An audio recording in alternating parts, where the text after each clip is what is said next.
하나님 말씀 보시겠습니다. 하나님 말씀은 열왕기상 3장 14절, 열왕기서 3장 14절 보시도록 하겠습니다.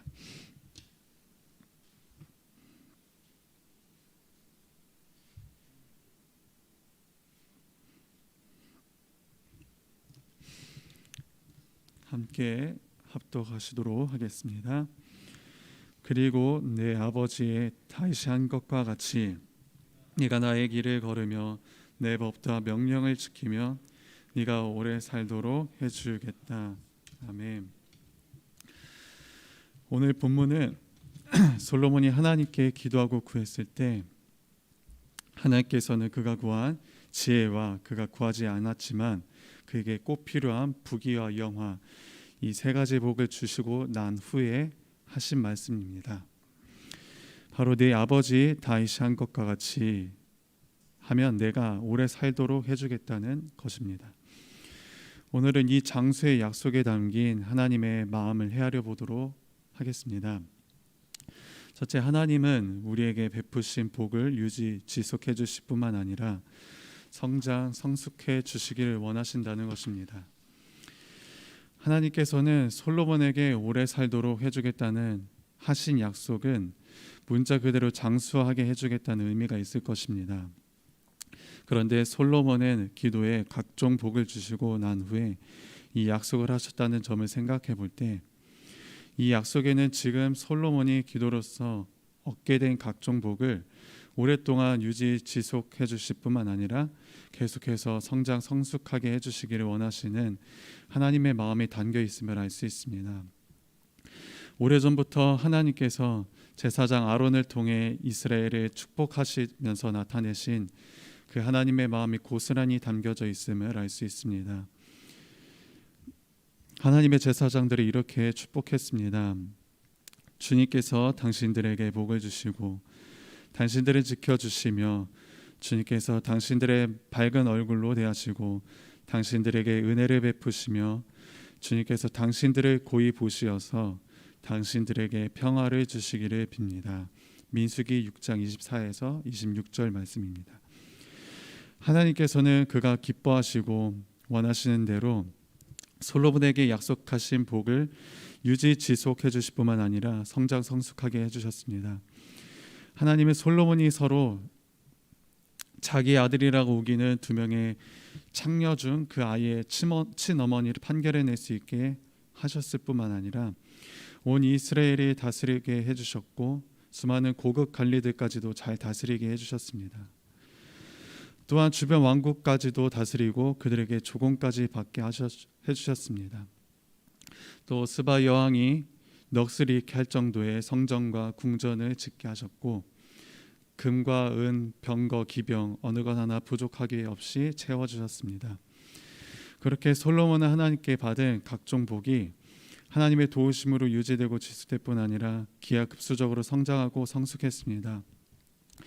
그러나 솔로몬이 한순간에 그 흐름이 뒤바뀌어 퇴보하고 취해지다 못해 하나님의 보호로 유지되고 지속되던 복까지 잃게 되고 마는데 그가 그렇게 된 계기는 그의 1000명의 아내들이 섬기던 온갖 다른 신을 따르며 다른 신들의 산당을 짓고 그 신들에게 향을 피우며 제사를 지냈기 때문이었습니다. 이에 대해 열왕기상 기자는 이렇게 말합니다. 열왕기상 11장 9절에서 11절에 보면 이와 같이 솔로몬의 마음이 주 이스라엘 하나님을 떠났으므로 주님께서 솔로몬에게 진노하셨다.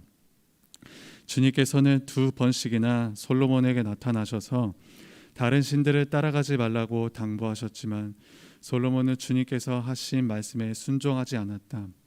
그러므로 주님께서 솔로몬에게 이렇게 말씀하셨다. 내가 이러한 일을 하였고 내 언약과 내가 너에게 명령한 내 법규를 지키지 아니하였으니 내가 반드시 내게서 왕국을 떼어서 내 신하에게 주겠다. 이 말씀이 있는 이후로 그는 더 이상 하나님의 복된 약속을 누리지 못하게 됩니다. 그렇다면 하나님의 복된 장수의 약속을 누리며 하나님의 도우심과 은혜와 보호를 받으며 성장하고 성숙해지려면 어떻게 해야 될까요? 다윗이 한 것과 같이 우리가 하나님의 길을 걸으며 하나님의 법도와 명령을 지켜야 합니다. 오늘 본문은 다시 한번 보면 오래 살도록 해주겠다는 하나님의 약속에 조건이 한 가지가 있는 것을 볼 수 있습니다. 바로 다윗이 한 것과 같이 하면입니다. 그렇게 하면 오래 살도록 해주겠다는 것입니다. 혹 이 조건이 분명하지 않아서 사람마다 다르게 이해할까 봐인지 아주 구체적으로 말씀해 주십니다.